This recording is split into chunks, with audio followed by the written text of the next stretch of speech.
My name is Atul Gobil, and I'm a part of CIS of India Executive Council. These Gyan Hub sessions, as some of you would have already attended, are a great opportunity to get insights on the innovative work done by our peers, fellow CIOs as we speak. We get an up close, a personal, vendor agnostic view of how new age technologies have actually added real business value on the ground. What we'll do today is we'll have this Gyan Hub session, but before, and just to give you a context that later during the session, we'll have many prizes which are to be won through the online quiz and the post-session quiz. To give you an exact number, we have around 10 Amazon vouchers of rupees 2,000 each to be won, potentially by one of you. And this would be conducted during the cybersecurity session, which we'll have after Parna's session. Without taking any more time, I will ask Kamal Karnatak, President of CIS of India, to extend a warm welcome to all of you. Over to you, Kamal. Good evening, friends. Welcome to this Gyan Hub. As Atul said, a legendary Gyan Hub, because Gyan Hub is our earliest tradition where we call a CIO friend, a fellow CIO tech leader, to share his or her knowledge. Typically, we do it on premise kind of thing, where we go to the CIO's place and we also see the environment. We also meet with the team. But because of this pandemic, we are not able to do that. But Parna has agreed to do it virtually. But later on, we will visit Parna's office and meet his team, and also we'll see his infrastructure. So today we have our fellow CIO Parna Ghosh, who would be sharing his Gyan for the day. Thanks for active support of all of you, all the technical leaders who are here.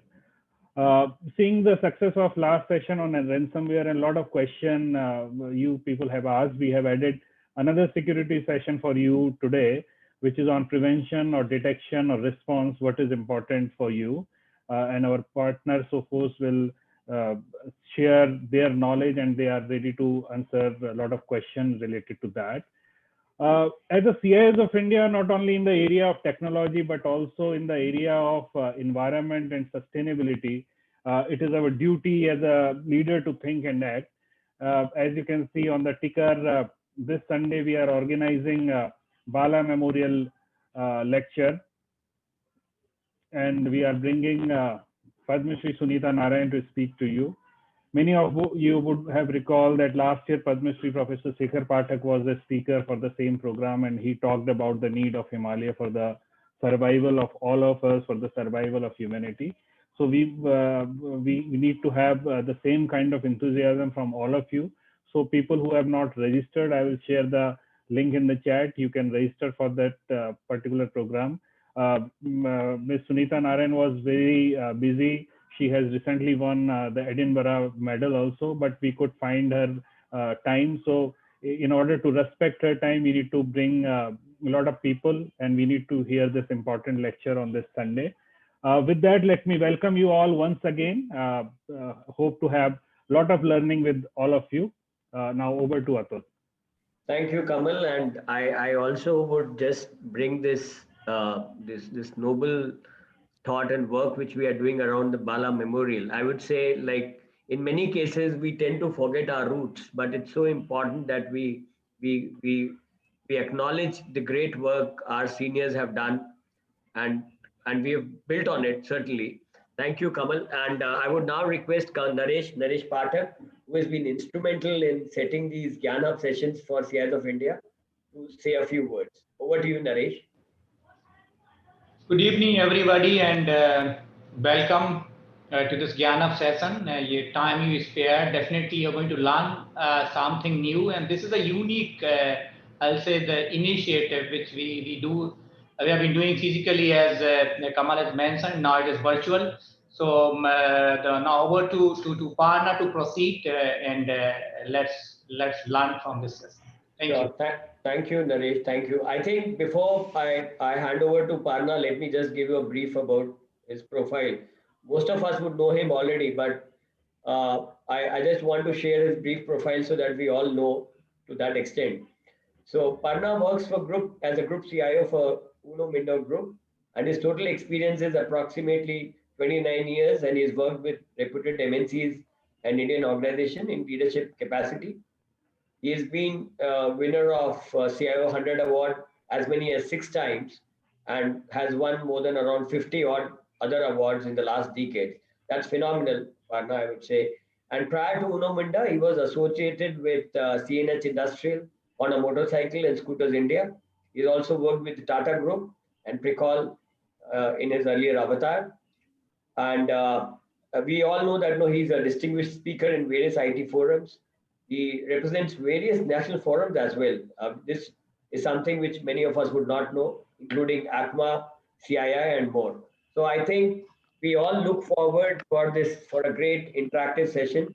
He and what I would before we start, I would say that no, to all fellow CIOs that no, this is a great collaborative learning opportunity for each of us and would request your undivided attention to run through this constructive, unbiased guidance and inputs from Parna Ghosh. Over to you, Parna.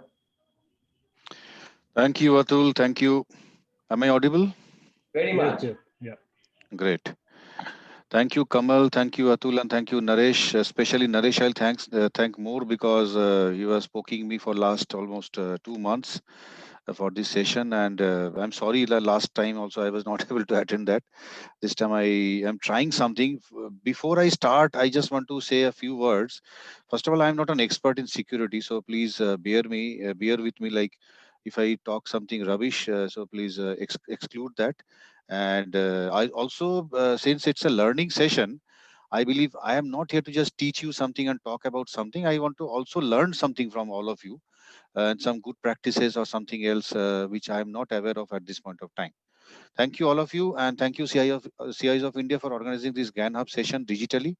And yes, obviously, as Sunil also was chatting and Kamal also shared, any time after this pandemic is over, we'll be really interested to host many of you in our office, and we'll welcome all of you to see what we do and what we are doing, what we are going to do.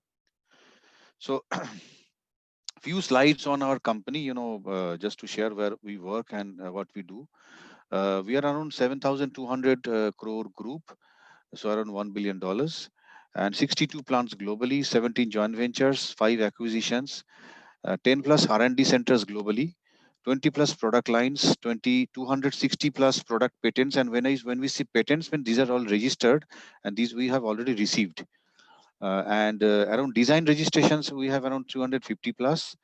And market cap, as you know, we are a listed company. Our flagship company's name is Minda Industries Limited. This is around 8,000 crores market cap, and around 75 plus X-Flags, 22,000 employees. These employees means contractual, white collar and blue collar altogether. This is our growth story. So if you see, we have around 13% CAGR per annum. And last 2-3 years, as you know, the growth is almost stagnant in the automotive segment because of many disruptions happening, including EV and now pandemic. Earlier, we had, big jolts in terms of shared mobility. I think these are the factors for which we slightly went, below what we thought about doing earlier. But yes, we are targeting a very big leap in next year, and then obviously going forward we'll be trying to catching up the figures which we are talking about and the shareholders which are expecting from all of us. Since we are a listed company, that's why these figures are in the public domain, and I wanted to share with all of you. And our vision and values are basically is sustainability. Then we need to be global. Stakeholder management and stakeholder satisfaction is extremely important. We should be a technology oriented company, and we should be having leadership in the technology, and family is very important in terms of our people orientation, and we talk about this 22,000 people as one family. These are our board of directors who lead the organization from the top. And we have a lot of partnerships and affiliations over last 25 years. If you see, from 1995, the first JV was Tokai Rika, which is a Toyota company, and till the last one, which is Delvis in the recent past. Let me put the pointer on. Yep. So recently it is Delvis, which is in Germany, and then Harita Seating, which was a TVS company and which is now going to be in our fold. KPIT is one of the businesses. So these are the latest acquisitions which happened in 2019-20. This year, obviously, because of pandemic and cash-related issues, we are slightly going slow. But again, we'll be going very fast on the acquisitions over a period of time. And if you see geographically, also we have JVs with Japanese, Taiwanese, Italian, and M&As. We have done 4 in Europe, 1 in India itself, and technical license agreements, which is called TLA, which one in US and one in South Korea. These are the products we sell in the market for which we are known as a tier one company and which we call as ancillary industry. So we sell horns. Anybody using any kind of cars or two-wheelers will be having our horns. It is one of our monopoly products, and we are world's second largest horn producer, not only in India, from the world point of view, second largest. And we also have CNG LPG kits, lamps, which are obviously inside lamps, then air brakes, two-wheeler and four-wheeler switches, reverse parking sensors, speakers, and these are the four-wheeler HVAC panels, and combination switches, power sockets. Then we have alloy wheels, gear shifter, seat belts, spoilers, airbags, hoses, car infotainment system. So now car infotainment system is going through a big change and a big, I will say, disruption or transformation in terms of going more mobile and going more digital, and the complete system is going through a big change. Not only it is the touch screens are coming up, but also a lot of behavior analysis is going to come up in the car infotainment systems, and we are into that. Then telematics is another thing which collects the data from the cars and send it to the cloud through the through mobile app. And then finally it gives visibility to the customer, also user and the dealers. This is nothing but part of the connected vehicle solution. And controllers and wireless chargers, basically for the upcoming EV and other segments. Then we are very strong in this segment also, alloy wheels. We are again number one in India in as far as alloy wheel business is concerned. Then casting, we are big into casting, for especially in the two-wheeler segments. Air filters and canisters, also we are number one in India. And accessories, we sell many accessories to our accessories division.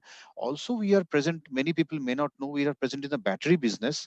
And we are actually number 4 in battery business after the biggies like Excite, Amaran, and the other companies. But many people may not know this, so just wanted to share this. And these are some of the figures, like I already mentioned, where we are number 1, number 2, and number 3.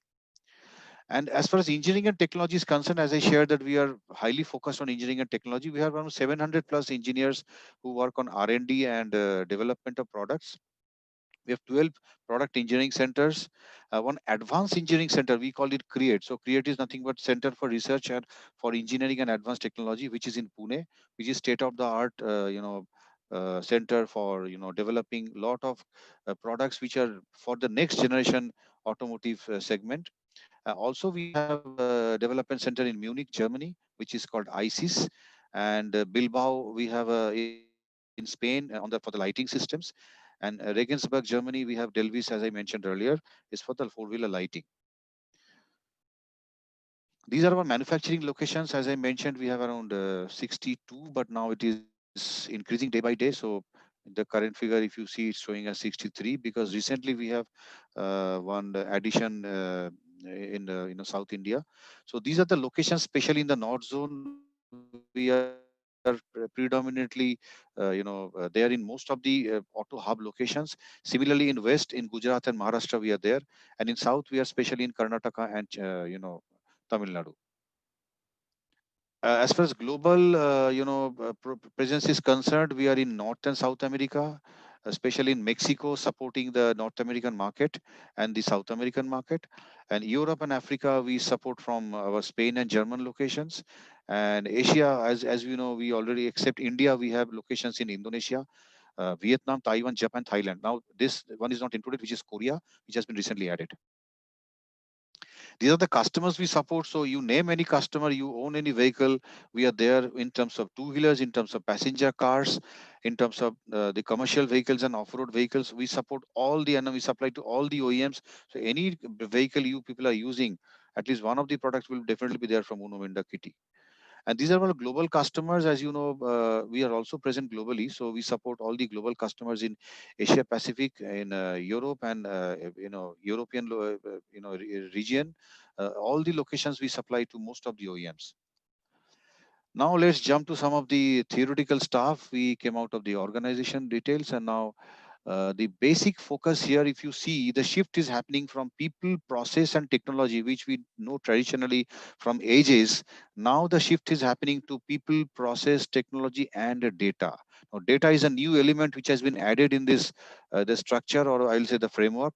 And this is actually the real, I will say the focus area for which we talk about security and securing the data or making use of data, or data, we talk data is a new oil, and so on and so forth. This is the digital enterprise on which we are working. This is actually our framework as well. So we are starting from smart factory, then smart supply chain, then smart process. Process, when we say, is basically automation through robotics, process automation of most of the processes. Then smart products, which are basically the products which we sell. As I told you, we are coming up with connected cars and many others smart products. And then obviously important part is the smart people part, because if you don't have smart people, other things will not be happening actually, and you won't be able to achieve the goals which we are targeting. And obviously smart technology in terms of automation and innovation in IT. And this is some of the glimpse we have from 2017-18. I captured the last 4 years journey because previously we didn't have so many applications.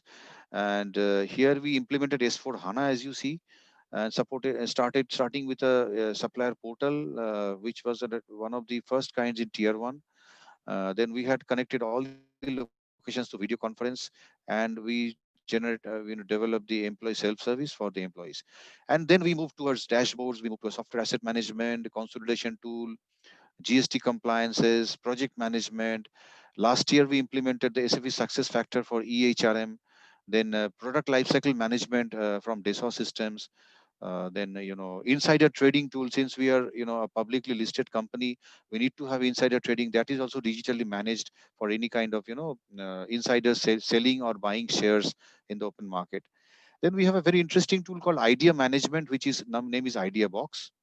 Then we have supplier bill discounting system. We have customer visit portal management, and so on and so forth. I'm not pointing out everything. Two things, important things we did last year. One is data leakage, or rather, I will say the rollout actually happened in this year. One is data leakage prevention solution, or DLP, and second is the SD-WAN. These are the two large implementations we had across the group, and which actually I will talk slightly in details in the next few slides. This is our global network where we have a global MPLS, and then we have an India MPLS hub, and then we are European Union MPLS hub, where all the German, Spain, and the other locations are connected. ASEAN, which is Association for Southeast Asian countries, Japan, Indonesia, Vietnam, Korea now has been added. Then we have the North America and South America MPLS hub. These all hubs are basically connected with the central hub, the global MPLS, and we are connected globally with all the locations. This is the case study I wanted to share about the SD-WAN project which we did. Before we jump into the security part. So SD-WAN, the important part, I mean, I'm not sharing in details what we did, especially it was a huge cost reduction, which was achieved through this project. Obviously, operational efficiency and maintaining the the system is extremely easy through this system. Bandwidth utilization, now today everyone is using heavy fat bandwidth, like many companies will be having more than 1 Gbps or more in terms of bandwidth. This actually reduces your bandwidth since everything is managed through the software defined network. And important is enhanced security, as you know. And since we have large number of locations, 62 is only plants. Now, if you calculate the warehouses, we are actually 80 plus locations. And going forward, after Harita integration, we'll be touching around 100 locations by end of this financial year. So then the monitoring is extremely important. You need to monitor everything centrally and look at what kind of issues are happening everywhere. And obviously enhance security in terms of application traffic and other traffic management. This is the framework we follow: manage, prevent, monitor, and respond. And these are the new emerging trends. Like example, zero trust is one of the things you will be hearing on a day-to-day basis, and we are very closely working with suppliers and partners to achieve a very strong framework and in and around zero trust architecture. And I'll expect some information also from Sophos. I want to learn from them what they are doing in this area.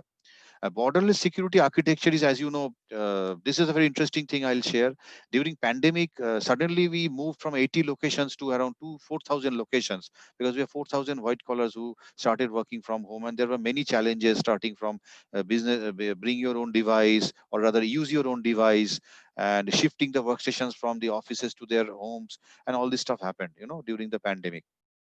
So now your security actually is not confined within the factories. It has actually gone beyond that, and it is actually touching your all the employees homes. And how to secure that is extremely important, and we did a pretty good job in the last 9 months, starting from March 22, when the lockdown started.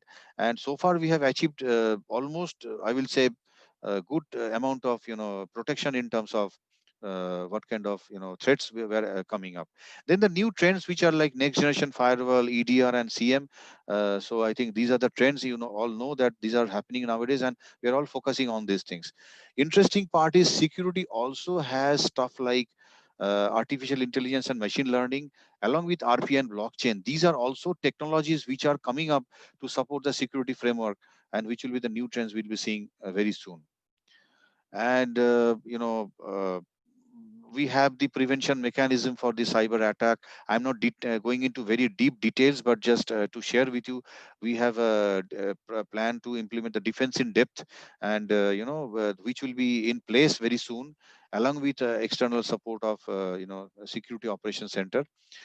So there we will be implementing all the best practices, so that the prevention and detection will happen on a very robust method. Recently, we have also implemented multi-factor authentication for our mail services, because we saw mail is one of the most used system, and Office 365, which we use from Microsoft, has this feature available for multi-factor authentication. So whenever anybody tries to implement mail, or try to configure mail in any new device or something like that, it will ask for an authentication through mobile OTP.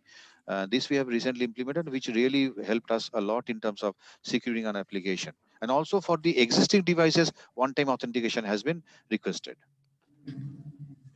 I'll go for two case studies very fast. One actually happened during the pandemic, and in fact I was also one of the affected parties as a CIO. My mailbox also got affected from this attack, which was a phishing email attack. And there was an attachment through this mail, and finally all my mail were getting deleted, and from the inbox, and stored in the deleted folder. So immediately it took the countermeasure, and first of all we did a communication and awareness session for all the users, because we have these platforms available today, and we isolated the endpoints. We isolated the endpoints, and immediately corrected all the endpoints immediately. We isolated the victim machines, like one of was my case, and few other employees, around 4 employees were affected. And actually we scanned them, we put the prevention mechanism, we updated the antivirus latest patch, and then we were able to prevent that. So this was one of the case studies. Second case study was WannaCry attack. It happened actually in 2017, not recently. So it actually happened in one of our plants, and the server got blocked. Fortunately, we had the backup in place, and the backup was restored in a very short time. We didn't have any downtime. In fact, we restored that. But the learning what we have is, if your all the systems are not patched properly, so this patching is extremely important. And now when we have 4,000 systems in 80 locations, so distributed environment, this patching becomes more difficult. So we are also finding out solution to do patching through a centralized system, through software distribution management. These are some of the technologies and systems we have already implemented or under progress. Like, say, for an example, we have centralized Active Directory, we have email security, anti-spam and anti-malware, we have data loss prevention or data leakage prevention, secure file transfer protocol. This is also for all the employees. Whenever we share data with our suppliers or customers or any external third party, we use this secure FTP. We don't use mail even, and not any other systems, not Gmail or any other stuff.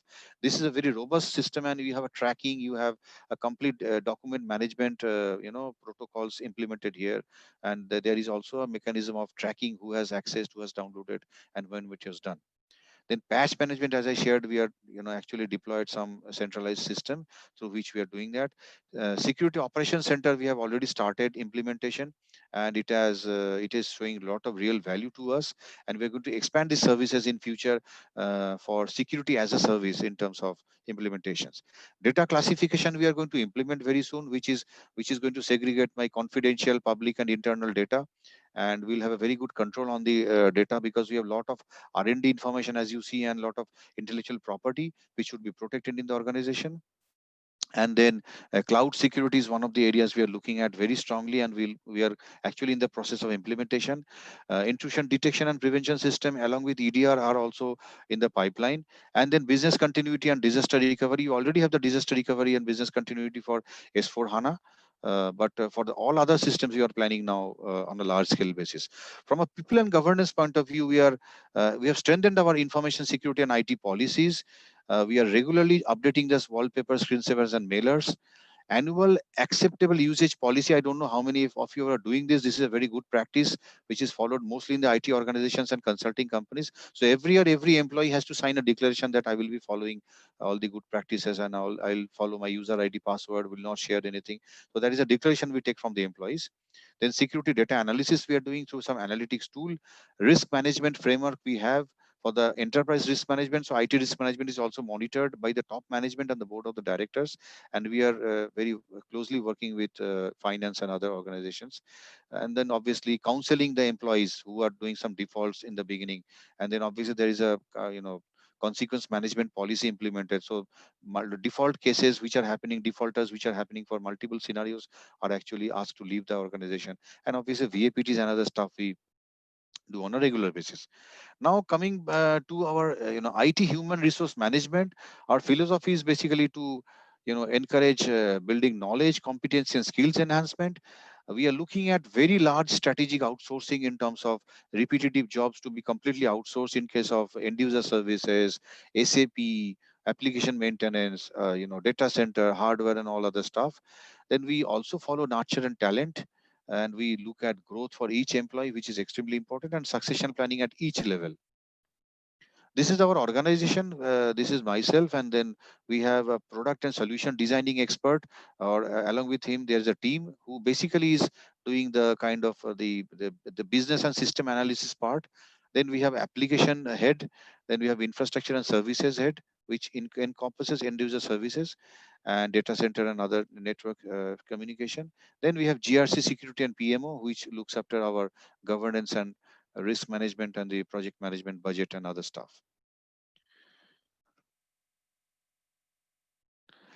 This is a future state. I don't want to go into details of each and every aspect of this. I already shared most of the things. One or two things I'll just share with you. Like example, we are trying to implement the GRC tool for segregation of duty management, which was not shared earlier. So I just wanted to share this. This is an extremely important thing which we are talking about. Parna, if you're not using SAP GRC, you can use SAP GRC. Very, very good tool. Yeah, we are already in the process of evaluation, and we'll be implementing this thing very soon. Yeah, because we implemented 6 months back, and this has really helped us in the SODs. Okay, fine. So, and then one thing I just wanted to share with you, if you look at the last 3 decades, along with the current decade. So 2000 to 2001, the security investments and security, maturity was going flat, or I will say very slow. Then from 2010 to 2010, it slightly ramped up. And now, because of the proliferation of the geographical security challenges or the other security threats which are happening in and across the country, I think the investment and the maturity is really ramping up. And I believe the next decade or the current decade, we'll see a lot of ramp up in terms of security investment. So this is just a thematic. And then over to my presentation is over, and I'll expect some simple questions which I can easily answer. So over to Atul. Thank you very much. So we have a couple of questions, and the first question is from Dr. J.S. Sodhi. Thank you very much, Dr. Sodhi, for asking this. So he's asking, what is the MPLS pipe size between local MPLS to the global MPLS? have you compared cost of global MPLS versus secure tunnel tuned on a gateway device over ILL? So, Dr. Sodhi, thanks for this question. Actually, we have evaluated all the solutions. I'm not naming the vendors at this point of time. We can share one is to one with you. And in few locations, like example in for Korea and other locations, we actually have secure tunnel also. And some of the locations we have the global MPLS which are planned and which are actually under implementation. I'll share with you one is to one because naming the vendors at this forum is not the right thing to do. Thank Okay. you. And the second question is from Kapil Malhotra. He's asking which tool you are using for secure FTP and monitoring logs. Again, if you allow me, I'll share with you one is to one, Kapil. So, this is a very interesting tool. I can just share with you that this tool has facility of tracking the document uploaded, downloaded by whom, from which location, and when. And then further also it can do stamping of the documentation. That means if the guy is sharing again to somebody else, it can also share that this is a control document and it should be restricted or not shared. So he has a lot of features. I'll share with you one is to one. I'm not naming the supplier at this point of time, if it is okay with you. Okay. Third question is from Vikas Sharma. Please share how much is yearly IT spend and what is planned for cloud adoption. Okay, so I'll answer in percentage. See, generally the global benchmark is around 1% in terms of auto ancillaries. If you see Bosch and Continental and the large players in the market, they spend around 1% globally. But APAC and the Indian figures are ranging from 0.4 to 0.6. We are just slightly below zero point 0.4, I will say, and we are trying to catch up to that, at least the APAC and Indian figures. That is what I mean. You can calculate on your own what will be the spend. Okay, and the fourth question is from Uttam Singh. He's asking how much cloud infra is safe after Haldiram, etc. attacks. It depends on the infrastructure and the kind of configurations you have. So as I shared with you, we are also going for CASB implementation and other solutions. But basically, cloud also provides you a lot of inbuilt security solutions. I think the important part is how you implement it. Fortunately, touchwood, I don't want to make a great statement here, but so far okay, let me also put the figures in place. We have 90% applications in cloud, 10% are only in the on-premise data centers. And touchwood, till today, and we are there in cloud for last 3-4 years, not a single hacking has happened to one of our systems. And by the way, Unomind is a highly watched company globally because we are also highly traded in the stock market. So a lot of attacks happen. Actually, if I share with you the kind of attacks we get on a daily basis, the figure is around 2,600 attacks happen to our network every day. But we're able to prevent those. One good part is we have a very good ecosystem with our channel partners and consulting companies, and we patch our system on a day-to-day basis, on a daily basis rather. So every day we do patching. So and then for patching also we have implemented some kind of a solution through which you can deploy the patch on our entire network from a click of a button. So that is another just good practice we have started following, which we call as software distribution management. Yeah, Yeah. and then the last question I think so far from Rajesh Garg, that what is the IT team size you have? Okay, so IT we have globally around 66 people, and which are on roll, and around 50 people are off roll. Off roll means I'm saying like outsourcing, contractual and other stuff. Apart from that, we have partner support, we have AMS, application maintenance service, security operations center, as I mentioned. So those are all services we hire, so we don't take any manpower from there. So total strength, if you say in-house and outsource, is around 120. Okay, so Yeah. there's a one more question, I think the last one from Rajesh Batra.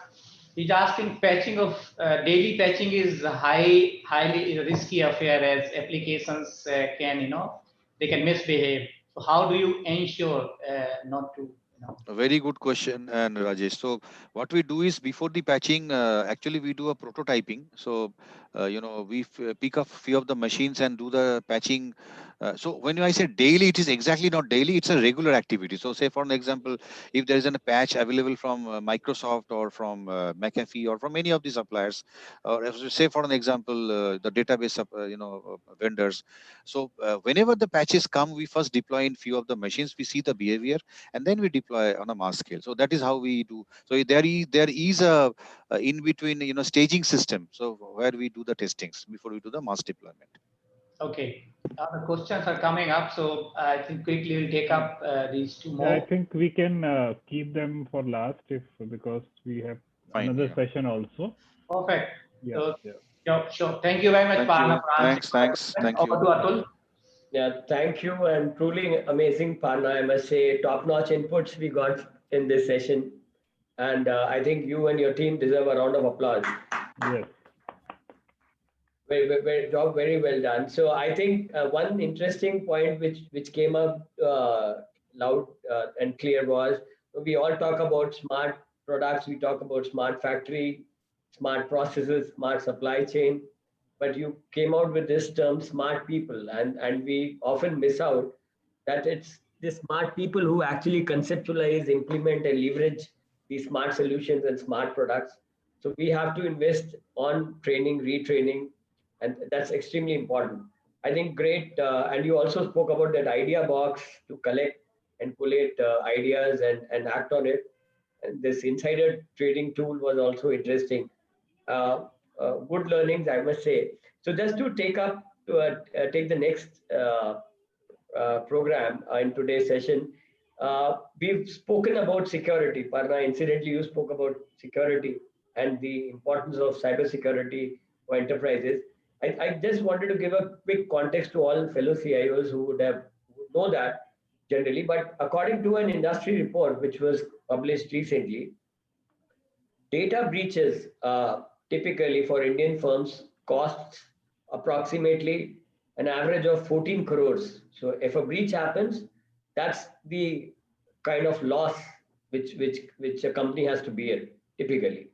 And with a country which has seen around 40% compounded annual growth in the internet users, we are now amongst the top 5 countries as far as number of cyber attacks is concerned, which is a cause of worry for most. I think there was a report from Ministry of Electronics and Information Technology, MeitY as it's called, which they had tabled on the parliament. There were around 7 lakh accounted cyber attacks till August this year faced by commercial and legal entities and our fellow citizens. I think that's the magnitude and gravity of the situation as far as cybersecurity is concerned.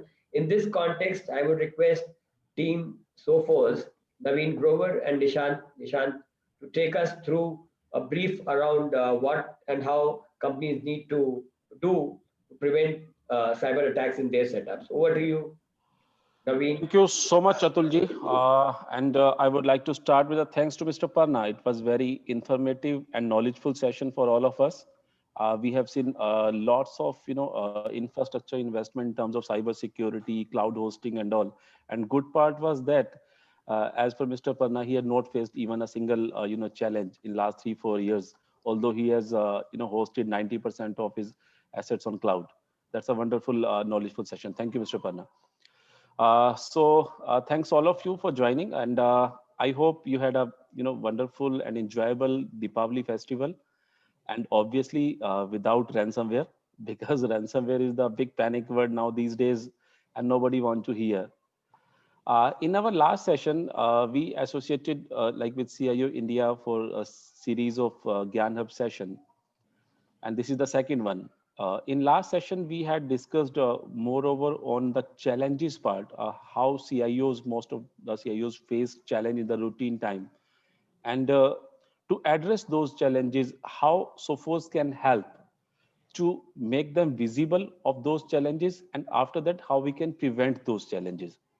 So last session was moreover on our network security enhancement in terms of policies, in terms of solutioning to prevent ransomware. So we are going to have our today's session moreover on related to your endpoint security, where we will discuss on prevention, detection, and response. So what is important for us? We have to decide. So today's session is endpoint security with EDR, endpoint detection and response, and how we can take the ownership for this, all the consolidated view for endpoint security with the help of our MTR services, which is managed threat response. So today agenda is that only. I have with my colleague Nishant Tripathi, who is going to present deeply over to that. And before start, I want to add one more thing here. We at Sophos, we always believe to make aware our customers with latest security landscape and global cyber security, things which are moving globally. So in the same direction, we are doing an global summit, ABJ Summit on November 24th and 25th. So I will request all of you, if you can spare some time, it would be a virtual summit, a 2-day summit. So there will be some live sessions as well as on-demand session on the entire, end-to-end security level, like perimeter level, email security. You all understand now these days we always look for a 360-degree security strongness actually. So it would be end-to-end security summit where Sophos experts, security expert, as well as third-party experts like from Forrester, for NSS, they're going to give you information and knowledge about how to protect our network and endpoints and email security all 360. So I'll share that EDM with CIO India SMT team. So I'll request them to share with all of you if you want to join. Even I'll share this information on chat as well with the registration link. So with this note, thank you so much for joining again. And Nishant, over to you to give some more idea about how we can protect our endpoint with Sophos solution, EDR and MTR. So I'm sorry, I'm just interrupting before Nishant takes over. I would request all our fellow CIOs participants to be extremely attentive because we'll have these quiz questions around the topics which Nishant is going to cover. So please be attentive and maybe you can take some notes so that it'd be far easier to respond and stand to win a chance for these prizes, exciting prizes. Thank you. Over to you, Nishant. Thank you so much, sir, and a very warm welcome to all of you in today's session. My name is Nishant Tripathi, and I'm part of sales engineering here at Sophos. Before I actually start my session, it was very interesting session by Mr. Parna, and the best part which I took, for my interest is he mentioned few of the keywords which were perfectly in line to what we are going to discuss today in my session. He was talking about the upcoming trends, and he spoke about the next generation firewalls. He spoke about EDR. He spoke about zero trust network, ZTNA. It's of course next big thing coming up, and the good news is we are also planning in the same direction, and very positively we are going to come up next quarter with something very interesting in this particular field. He also spoke about the case studies. He discussed 2 case studies where he was talking about the ransomware attacks, how it got prevented, and malwares, phishing emails, user training, user awareness training. So in fact, he touched many of the key things which we as in cybersecurity OEM are very proudly talk about, and we also educate our customers, our customer community to take care of each and every step. And because security is always a layered approach, right? So this is what my agenda in today's session as well. So far as an organization, we have also evolved over the past many years. As the threat has evolved, we have also evolved as a cybersecurity company. Few years back, when we were talking just about some advanced protection, then we started talking about some advanced attacks like ransomware, and we started thinking about preventing, how to get prevention from those advanced attacks. And as you can see here on the screen, Intercept X is our flagship offering, as far as endpoint and server security is concerned, which is powered by deep learning artificial intelligence. And it has proved to be one of the biggest success against ransomware attacks. And this is the reason we have achieved fantastic third-party validations. if we talk about few of the very well-known names like Gartner, so we have cemented our position as a Gartner leader in endpoint security for 11 years in a row, as per their latest 2019 endpoint security report. If we talk about NSS, we have achieved highest security effectiveness rating as far as advanced endpoint security protection is concerned. So we are very proud to say that Intercept X Advanced is the world's best endpoint protection. But the story never stops because threats are evolving, and every day, even in 2020, we have seen multiple advanced attack, Maze ransomware, Ryuk ransomware, and these ransomware are just not a very generic kind of. They are highly targeted in nature. The attackers knew their target. They have done full reconnaissance before targeting any particular organization, right? And this is where the role of detection and response comes into picture, right? And and this is the reason probably I'm going to talk about EDR and MTR, the managed services, the human element into the cybersecurity in today's time, which is very, very important. I'm going to share a few of the case studies with you all that how a human-led threat investigation was able to stop a big cyber attack on some of the key clients here, right? So my entire discussion will be focused on three main pillars of the cybersecurity discussion today: protection, detection, and response. So first part is, when we talk about protection, is how to stop these malwares, which are widely known as ransomwares, who take your data and ask for some payout. So the first stage, how to stop these from installing. So we have a very comprehensive exploit prevention as a part of solution, which blocks attackers from exploiting the vulnerabilities into the operating system as well as the applications. So this is the first stage to stop the delivery of these kind of malwares by having the most comprehensive exploit techniques. And we are very proud to say that Sophos has the most number of exploit technique prevention in the industry today. Secondly, prevent these ransomwares from deploying. So Intercept X Advanced is powered by deep learning artificial intelligence technology to give you protection from unknown malwares.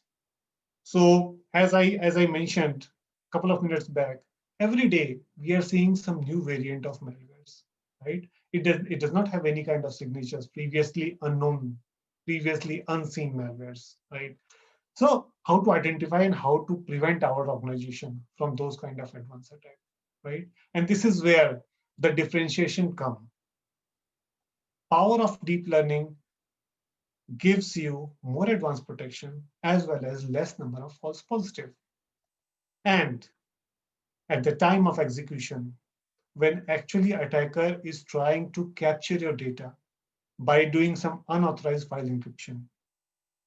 So we have a dedicated component called CryptoGuard, which is going to identify that malicious behavior, which is going to encrypt your file system, blocks that process, kills it, and if there has been any impacted file, it is going to roll back into its original stage.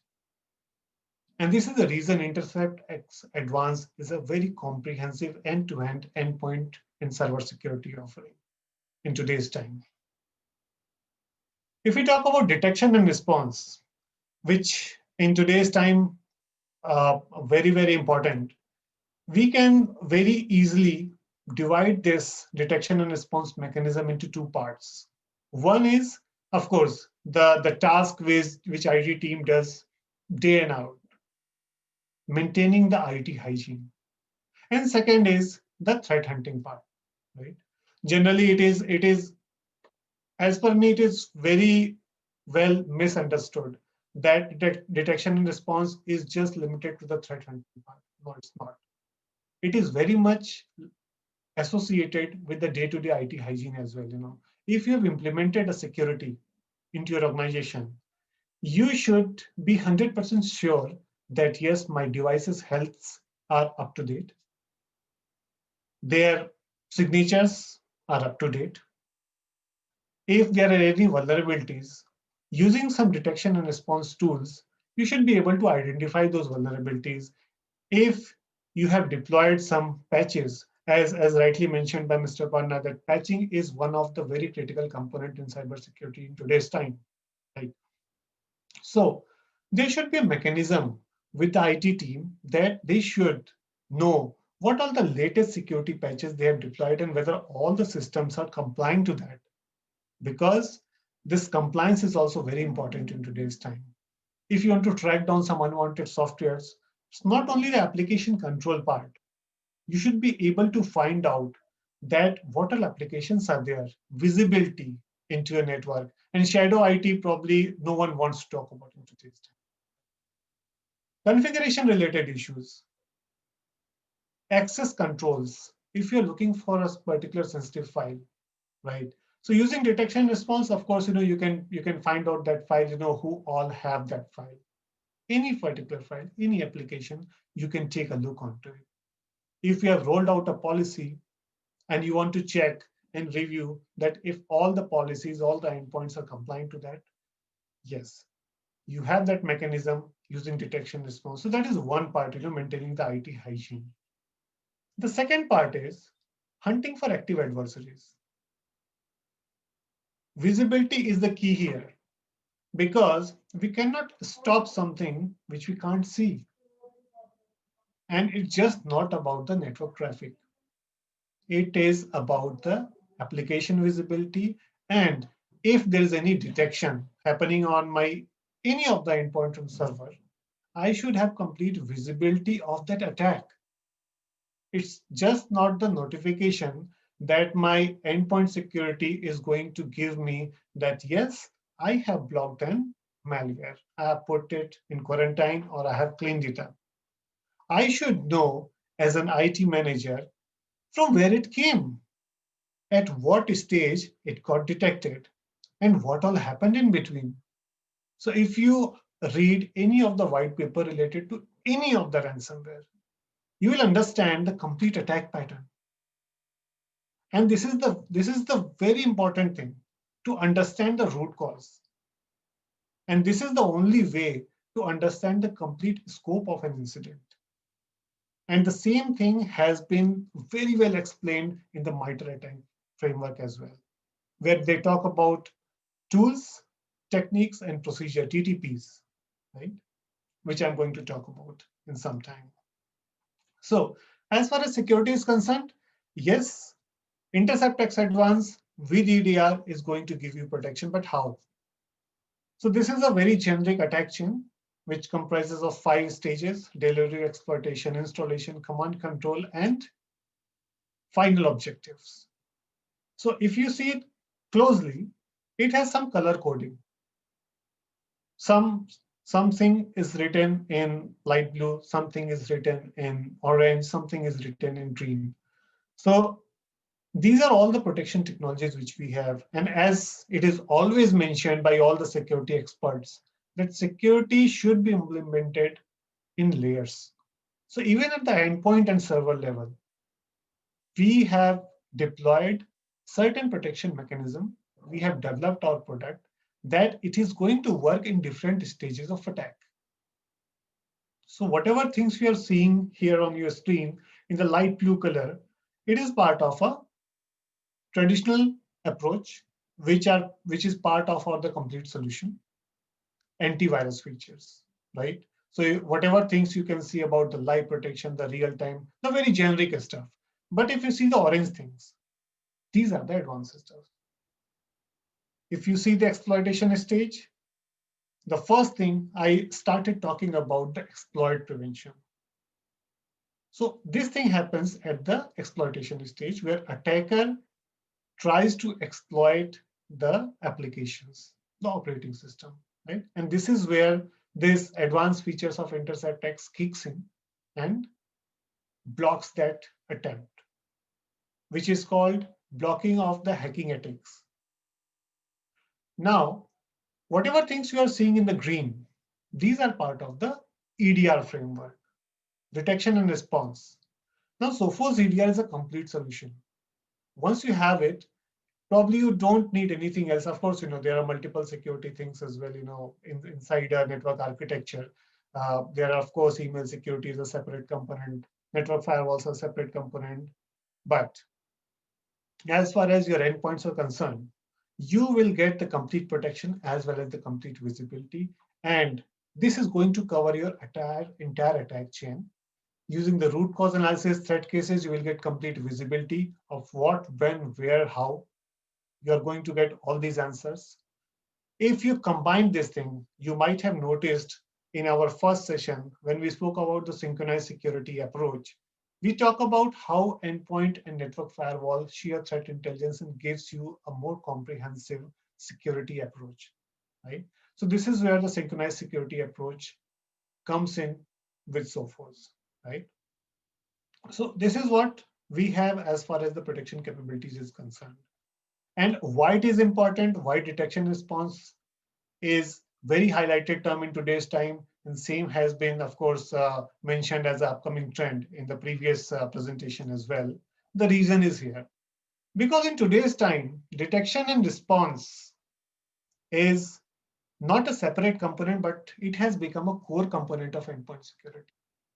According to this ESG survey, 51% of the organizations are using EDR and 31% considering doing so in the near future, right? I'm going to share one more very interesting fact. There was a survey conducted this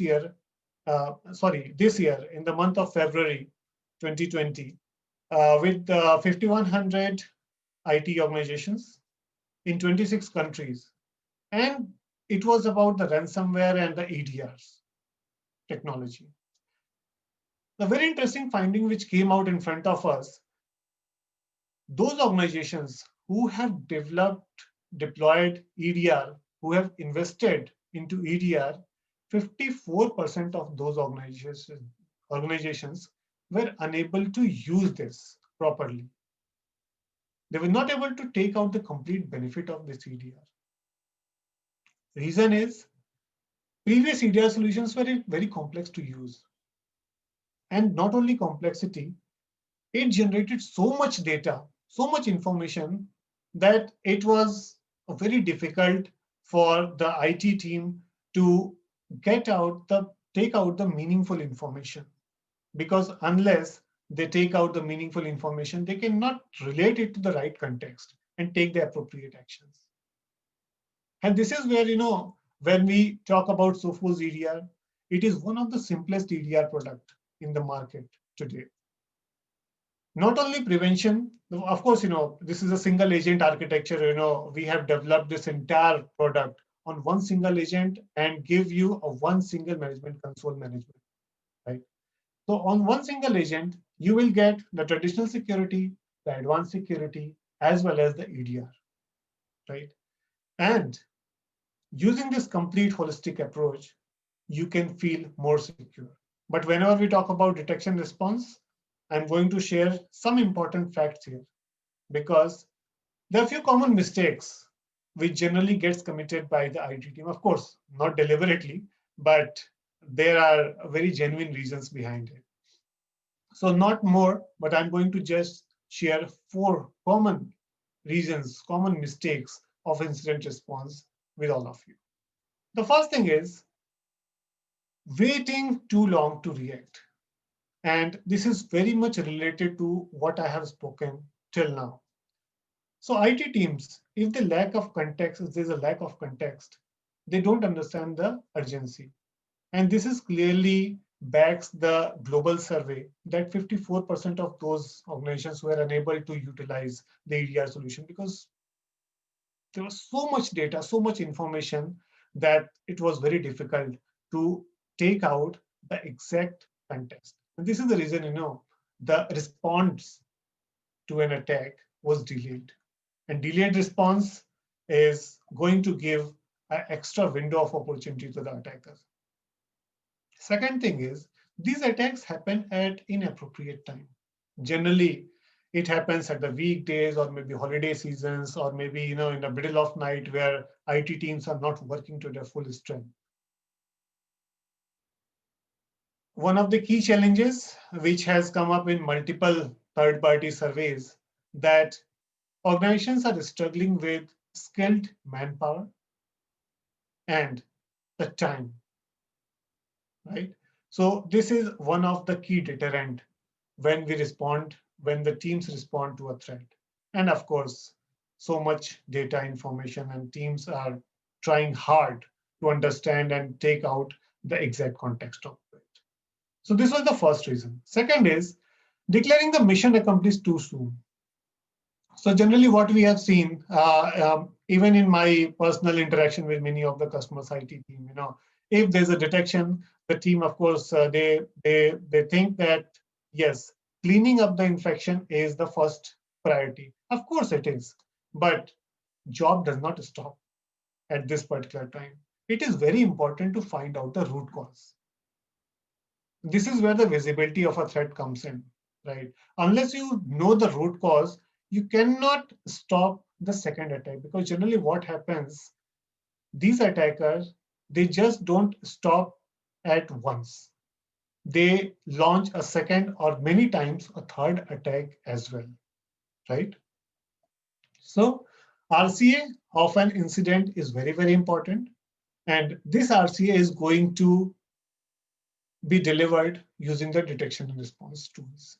Once you have the RCA, you can do the full analysis. You can contain the threat, neutralize the threat, and there are very good chances that you will be able to stop the subsequent attack waves from the attacker, right? So I'm going to share a very interesting casebook with you where we were able to stop a $15 million US dollar ransom attack. And how it happened, I'm going to show you like this. Of course, there is so much data on this particular slide. So let me brief you what exactly happened. So this particular attacker, when he targeted this organization, initially he targeted around 700 computers into this organization, and they demanded $15 million ransomware payment for this. As soon as the IT team realized, because as you can see here, this attack was launched on a Sunday, right, with a compromised domain account. So as soon as the IT team realized that, yes, we are under attack, they immediately got in touch with Rapid Response. Rapid Response is one part of Sophos Managed Threat Response Service, Sophos MTR service. So this is one part. So as the name suggests, Rapid Response starts their work immediately. They did the initial investigation and they found out that, yes, attacker was able to compromise one of the accounts, and they immediately cleaned up the malicious files, and they blocked the C2 traffic, the command and control traffic, which was established with the attacker. And they were able to neutralize the threat. Now, after a couple of days, the attacker launched a second attack. But this rapid response team works for 45 days with any customer. So this team was still there. They were monitoring all the activities, and they again saw that attack. They again neutralized the attack. And attacker did not stop here. He tried once again and tried a ransomware payload delivered at the endpoints once again by another account. Right? So all these things happen, and the whole idea of sharing this particular incident is attacker does not stop generally at the initial time.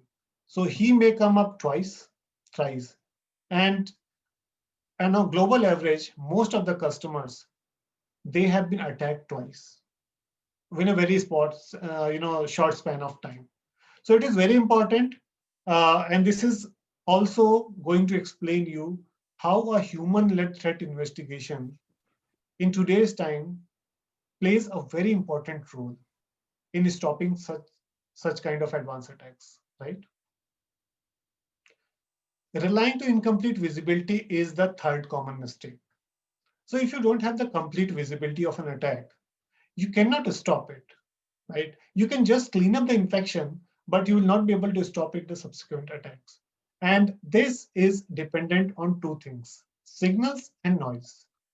Signals is whatever things are coming up, the core things which your team actually need to focus. And noise is, there are so much alerts might be coming up, so much data might be coming up. You may be creating multiple snapshots from using your detection response tools, but not everything is important, right? So it is very important to extend our visibility, to expand our visibility, and get the right information, the high quality, right data, so that you are able to identify the tools, techniques, and procedures, the TTPs, which explained by the MITRE framework as well, right? Otherwise, you are going to see the very small portion of an attack. And either way, the goal is very, very common, collect enough data to generate the meaningful insights. And this is the only reason, why we are talking and why we are investing so much time to understand these things. Second important thing is the noise. So there are tools who does the data collection. They are, create a lots and lots of alert, but it is the onus of IT team to take out the meaningful data. But if there is so much data, it is going to create the alert fatigue, right? And there will be so much time wasted because not every alert is going to be very meaningful. So we need to, select the right data among these noisy signals and take out the meaningful information as the right signals, right? And it's a very, very popular saying in this cybersecurity: content is the king, but context is the queen. And both are necessary to run an effective incident response program. So applying very meaningful insights associated to the signals which I was talking about, and determine which signals are malicious and which signals are benign. And this is where the role of a dedicated detection response team come into picture. There are lots of surveys, as I mentioned in my previous slides, that one of the key things when organizations fails to respond to a threat is the over-occupied IT team, maybe, or the lack of skilled manpower, right? So 34%, that means 1/3 of the organizations, they responded to a survey that their biggest challenge is the skilled resource. And this survey was conducted by ESG, the Enterprise Strategy Group. So this is the reason the organization started outsourcing the operations to some third party. Maybe they were looking for some managed threat response. And it was expected, and even the Gartner has conducted one survey, which I'm going to share with you shortly. So it was expected that by 2020, 72% of the organizations, they are going to outsource their security efforts. They are looking for some kind of managed services. Not necessary that they'll be looking for a vendor who has all the things, maybe an endpoint or server security and EDR and MPR, everything in their kitty. Of course, Sophos is one of them who is providing everything to their customers. But the idea of sharing this data is managed services is going to be very, very important for the coming time. I think great, Nishant. I think in the interest of time, maybe we'll have to conclude because it's a great session, no doubt. But considering it's a weekend, so we'll have to honor that time as well for the fellow Atul, CIOs. we need 5 more minutes only. Just Only 2 5 to 3 minutes. minutes more. I'm going to just complete. This is the last slide. Great. which I have. Thank you. Sure. So this is the last slide which I have. So this is what I was going to talk about. So according to Gartner, by 2025, these MDR services are going to be increased to 50%, right? So almost all the organizations in today's time are going to, even, they have started talking about it, they have started adopting it, but sooner or later, they have a very strong plan to move to these managed services, because the reasons I've just explained to you in my previous slide, human-led threat investigation is going to be the key in today's time, because the attacks are going to be more and more targeted, and product is not sufficient only. So there has to be some manual intervention where these dedicated team of security engineers take out the right contextual information and provide a more security approach to the customers. With this thought, I'm going to just show you one last summary, which is react as quickly as possible. Don't declare the mission accomplished too soon, because there could be a second or third wave of an attack. Ensure that you have complete visibility, and it's not a bad idea to look for some extra hands to help you out, and you can always talk about the managed services, right? So as a next step, we recommend you, if you have not already seen this State of Ransomware 2020 reports, it is available on sophos.com, so you can have a look and you'll get, of course, more insights. And I'm very sure this session must have been informative and insightful for all of you. Thank you so much for your time and patience. Thank you so much from my side. And if you have any questions, you can put your questions in front of me, else we'll be moving to our interesting section, Kahoot quiz. Thank you so much. Nishant, sorry to interrupt. Sorry to interrupt. One question is there which need to be answered. Like Dr. J.S. Sodi has asked the question: if you have next generation firewall duly implemented at network gateway, how much endpoint is comparatively safe if we consider malware attack from outside only? All right. Right. A very, in fact, interesting question, Mr. Sodi. So, what we have seen in many of the analysis, whenever we talk about ransomware attacks, yes, you are right. Network firewall is the first level of defense. Attacks may be coming from there, but that is only one part of that attack. There are other ways as well, by which an attack can reach to the endpoint. But the actual execution of those ransomware payloads happens on the endpoint only, right? And not only endpoint, in particular, the detection could have been seen on the endpoint initially, but the actual target is the server. Because if one endpoint is infected, it is going to impact only one user. But if one server is impacted, it is going to impact the entire organization.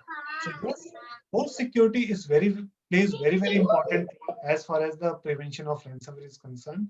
And this is the reason, in today's time, most of the organizations are looking for a very advanced endpoint security offering. Of course, next generation firewall you can never neglect. So you need to have a next generation network firewall at the perimeter level, powered by sandboxing technology to give you protection from zero-day threats. But at the endpoint level, to stop the malicious execution, endpoint security is the most.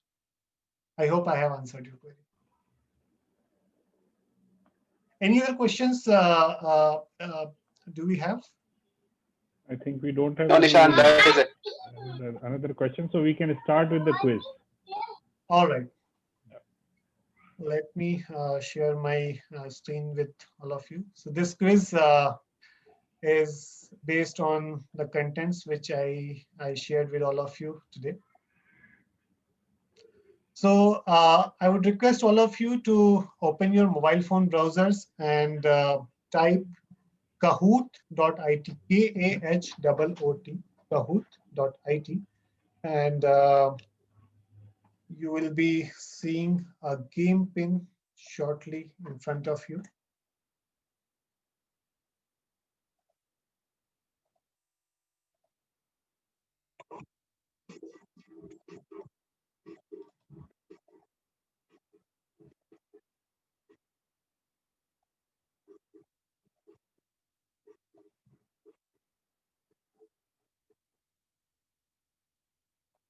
So the game pin is 5616062, and the URL which you need to type is KAHOOT, kahoot.it.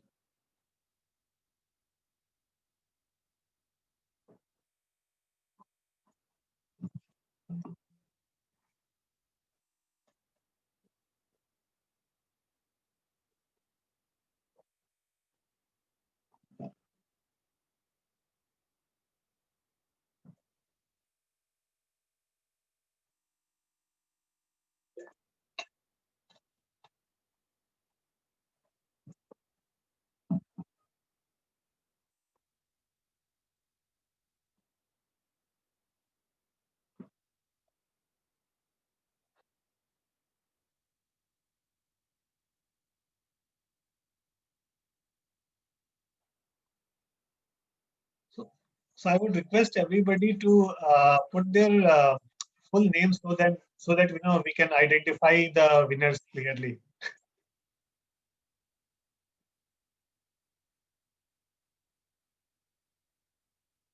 I can see there are many short names, so if you can rename and provide your name so that we can identify the winners clearly.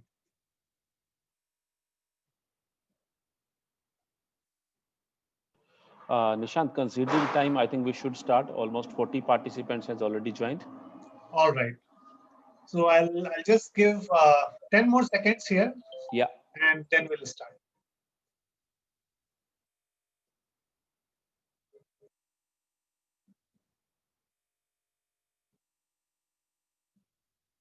All right. So I'm going to start with 44 participants now. This is the fastest finger first. You need to provide the complete correct answer in the shortest possible time. Question number 1 for today's session. According to Gartner, how much percentage of organizations using MDR by 2025?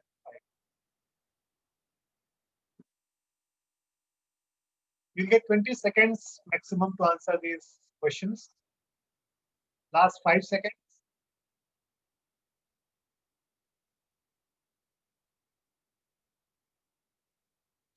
All right, so most of you are right. 50% organizations will be using MDR services as per the Gartner report. Let's see the leaderboard.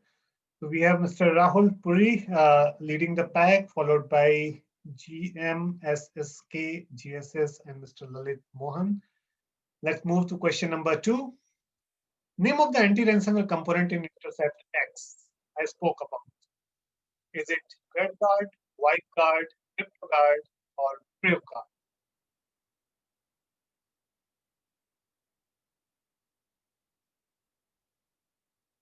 Last 5 seconds. 3, 2, 1. All right. So most of you are right. CryptoGuard is a component, dedicated component for a malicious behavior of file encryption, give you prevention from ransomware attacks. We have a completely changed leaderboard now. Mr. Umesh, followed by Mr. Sunil Tripathi, Mr. Saurabh, GSS, and Mr. SKJ. Let's move to question number 3. What Sophos EDR feature helps IT team to maintain IT hygiene and do threat hunting? A very short sentence.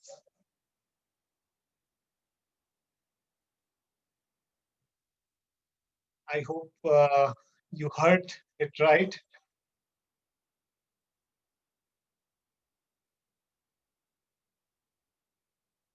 Fantastic. So most of you are right. Live Discover and Live Response. There are two very important features in Sophos EDR solution. Live Discover has a pre-configured SQL queries. You can search for anything, and Live Response gives you option to take terminal access of any of the endpoint into a network and do whatever things you want using command line. Fantastic stuff. So slight change in the leaderboard. Now Mr. GSS has moved to position number 2, followed by Mr. Sunil, SKJ, and Mr. Saurabh. Mr. Umesh is still on the top. Question number 4 for today. Sophos EDR requires a separate agent installation. True or false?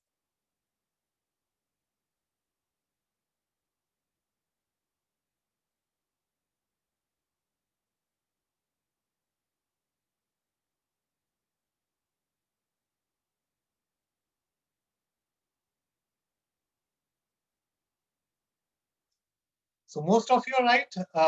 It does not require any separate agent. It is a single agent solution. EDR, antivirus, anti-ransomware, all is provided on a single agent and single management console. This is the beauty of Sophos, right? So we have few changes in the leaderboard. Mr. Umesh is still leading the pack. So let's move to our last question for today. Sophos has been named as leaders for 11th year in a row, 2019 for what? Gartner MQ for endpoint protection, Forrester Wave for endpoint security, Gartner 11th year in a row as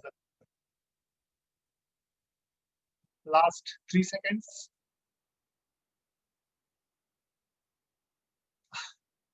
very few, very few. Not all of the above answers are correct answers. So Gartner has been named as a leader in Magic Quadrant for endpoint protection for 11 years in a row in their latest 2019 report. Right. So let's see the final leaderboard. At position 3, we have Mr. Umesh. Position 2, Mr. Nukes. And number 1 position, Mr. Rahul Puri. Very congratulations to all the winners. As runner-up, we have Mr. Sunil Tripathi and Mr. Austin as position 4 and 5. So congratulations to all the winners. So we have Umesh, second is I think Mukesh Mehta, and first is Rahul Puri. So these all are winners.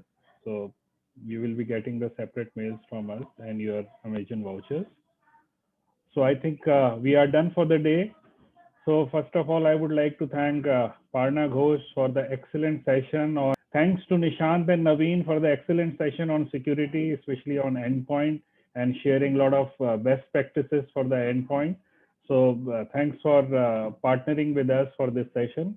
And for all the people who are here, let me again remind you that on 22nd of November, we are doing second Bala Memorial Lecture, and we have especially called Ms. Sunita Narayan for that. So if you have not registered for that, you can register, and you can also share with your friends, because these are the topics which are very essential for the entire humanity, seeing this pollution, seeing the climate change, seeing what are the different things happening with the climate.